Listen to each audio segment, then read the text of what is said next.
অন্তর্বর্তীকালীন সরকারের প্রধান উপদেষ্টা ডক্টর মোহাম্মদ ইউনূসের সঙ্গে জামায়াত ইসলামীর 4 বিশিষ্ট প্রতিনিধি দলের সাক্ষাৎ চলছে ভিতরে। বর্তমান দেশের পরিস্থিতি, রাজনীতির পরিস্থিতি চলমান বিষয় নিয়ে ভিতরে হয়তোবা বৈঠকে আলোচনা চলছে এমনটি ধারণা করা যাচ্ছে। সন্ধ্যা 6:30টার সময় এই বৈঠকের ডাক দিয়েছেন। ভিতরে প্রবেশ করেছেন ডাক্তার মোহাম্মদ শফিকুর রহমান সহ 4 বিশিষ্ট একটি প্রতিনিধির দল। আমরা আপনাদেরকে দেখানোর চেষ্টা করছি যমুনার সামনের থেকে সরাসরি যুক্ত হয়ে। একদিকে যেমন আইনশৃঙ্খলা রক্ষাকারী বাহিনীর সদস্যরা এখানে কঠোর অবস্থানে রয়েছেন, অন্যদিকেই রাষ্ট্রীয় অতিথি ভবনে বৈঠকে বসেছেন অন্তর্বর্তীকালীন সরকারের সঙ্গেই জামায়াত ইসলামের 4 বিশিষ্ট একটি প্রতিনিধির দল। ভিতরে হয়তো বা আলোচনা চলছেই দেশের বর্তমান পরিস্থিতি, করদর্শ জাতীয় সংসদ নির্বাচনের বিষয় আলোচনা চলছে এমনটি ধারণা করা যাচ্ছে। বৈঠক শেষে গণমাধ্যম কর্মীদের সঙ্গেই কথা বললেই বিস্তারিত তথ্য পাওয়া যাবে। অন্তর্বর্তীকালীন সরকারের সঙ্গেই জামায়াত ইসলামের এই 4 বিশিষ্ট প্রতিনিধির দল কোন কোন বিষয় নিয়ে আলোচনা করেছেন।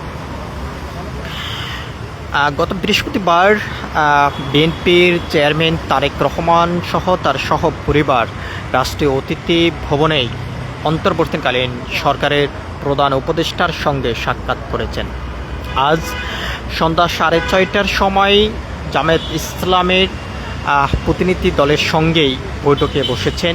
বর্তমান পরিস্থিতি নিয়ে আলোচনা চলছে এমনটি ধারণা করা যাচ্ছে। ত্রয়োদশ জাতীয় সংসদ নির্বাচনের অবাধ সুস্থ পরিবেশ রাখার জন্য সব রাজনৈতিক দলের কাছেই সহযোগিতা চেয়েছেন অন্তর্বর্তীকালীন সরকার। হয়তোবা নির্বাচনের বিষয় নিয়ে ভিতরেই জামায়াত ইসলামের এই বিশিষ্ট 4 বিশিষ্ট প্রতিনিধি দলের সঙ্গেই আলোচনা চলছে এমনটি ধারণা করা যাচ্ছে। আমরা আপনাদেরকে জানিয়ে রাখতে চাই, সন্ধ্যা 6:25 সময় ভিতরেই বাংলাদেশ জামায়াত ইসলামের প্রতিনিধি দল প্রবেশ করেছেন। এর আগেই অন্তর্বর্তীকালীন সরকারের উপদেষ্টা পরিষদের সদস্যরা ভিতরে প্রবেশ করেছেন এমনটি ধারণা করা যাচ্ছে। বেশ কয়েকটি গাড়ি সন্ধ্যা 6টার পর থেকে ভিতরে প্রবেশ করেছেন এবং আমাদের কাছে যে তথ্যটি রয়েছে, সন্ধ্যা 6:25 সময় জামায়াত ইসলামের প্রতিনিধি দলের গাড়ির বহরটি ভিতরে প্রবেশ করেছেন। আমরা আপনাদেরকে দেখানোর চেষ্টা করছি সরাসরি রাষ্ট্রীয় যমুনা অতিথি ভবনের সামনের থেকে সরাসরি যুক্ত হয়ে। একদিকেই এখানে আইনশৃঙ্খলা রক্ষাকারী বাহিনীর সদস্যরা রয়েছেন, তবে অন্য দিনের থেকে আজকের চিত্রটি খুবই ভিন্নভাবে দেখা যাচ্ছে। ভিতরে যে সমস্ত গাড়ি প্রবেশ করছে করা নিরাপত্তার মধ্য দিয়ে এবং করা বিভিন্ন চেকপোস্টের মাধ্যমে ভিতরে প্রবেশ করতে দেখা যাচ্ছে। অন্যদিকেই এখানে আমরা আপনাদেরকে জানিয়ে রাখতে চাই, অন্তর্বর্তীকালীন সরকারের প্রধান উপদেষ্টার সঙ্গেই জামায়াত ইসলামের 4 যে বিশিষ্ট প্রতিনিধি দল বৈঠকে এসেছেন।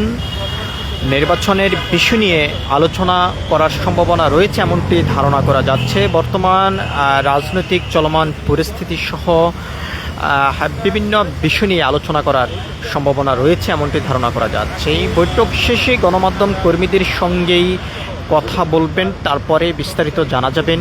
অন্তর্বর্তীকালীন সরকারের প্রধান উপদেষ্টার সঙ্গেই জামায়াত ইসলামের 4 বিশিষ্ট প্রতিনিধি দলের সঙ্গেই কোন কোন বিষয় নিয়ে আলোচনা হয়েছে, সব কিছু মিলিয়ে এই ছিল এখনকার মতন আমার কাছে যমুনা অতিথি ভবনের সামনের থেকে সর্বশেষ। পরবর্তী আপডেট পেতে সবাই দেশ রূপান্তরের সঙ্গেই থাকুন। ধন্যবাদ সবাইকে।